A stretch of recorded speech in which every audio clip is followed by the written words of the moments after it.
Part 5. Mounting the operator and rack. To mount the operator, first fit the M10 nuts and washers onto the base plate.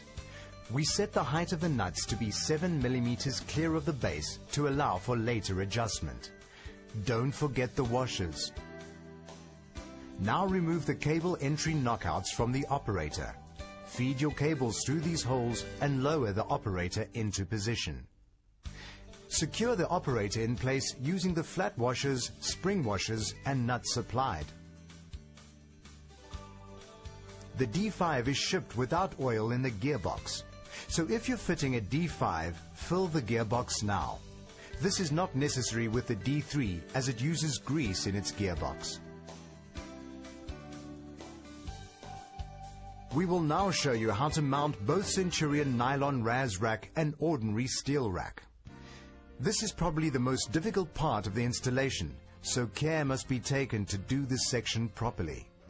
The rack must be mounted centered on the pinion with a 2 to 3 mm gap between the teeth of the pinion and the teeth of the rack along its entire length.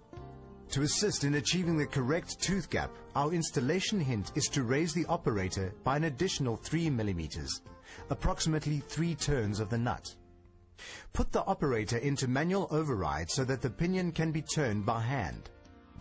We do this by rotating the thumb wheel fully clockwise until the gearbox disengages. The nylon RAS rack is screwed onto the side of the gate using the self-drilling and tapping Tex screws provided. You can purchase from any hardware store a very convenient socket tool that fits into the chuck of your drill. The tip of the tool is magnetized so that it grips the screw and allows for very easy fitment.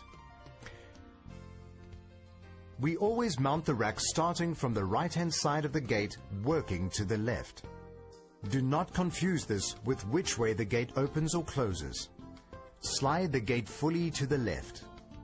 Place the first piece of RAS on top of the pinion as shown. Level the piece properly and clamp the right-hand end against the side of the gate. Screw a fastener into the first vertical slot and make sure it goes into the middle of the slot to allow for later adjustment. Join the second piece of rack onto the first. Slide the gate to the right and put a screw in the first vertical slot of the second piece. Join on and secure each subsequent piece of RAS rack in the same way until the entire length of rack has been fitted to the side of the gate. Screw into every alternate vertical mounting slot to securely fix the rack into position. Ensure at all positions along the length of the rack it is meshing fully with the pinion. Fasten additional screws through the horizontal slots where the rack will be directly over the pinion in the open, closed and pedestrian positions. This fixes the rack more securely in these positions when the gate starts and stops. The screw for the pedestrian position can only be drilled in when the unit is commissioned and you know where the position is. Lower the operator by 3 mm to its original position. At the same time, move the gearbox so the rack runs directly on the center line of the pinion and secure.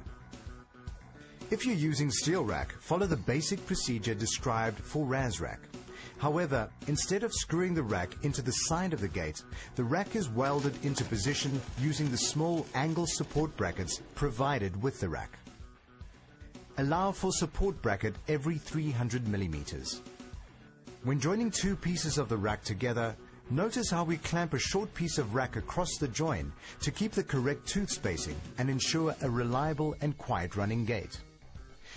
Check that the rack runs smoothly on the pinion along its entire length by manually sliding the gate open and closed. Finally, make sure the operator nuts are tight and seal the conduit and knockout holes with silicone to reduce the ingress of ants into the operator.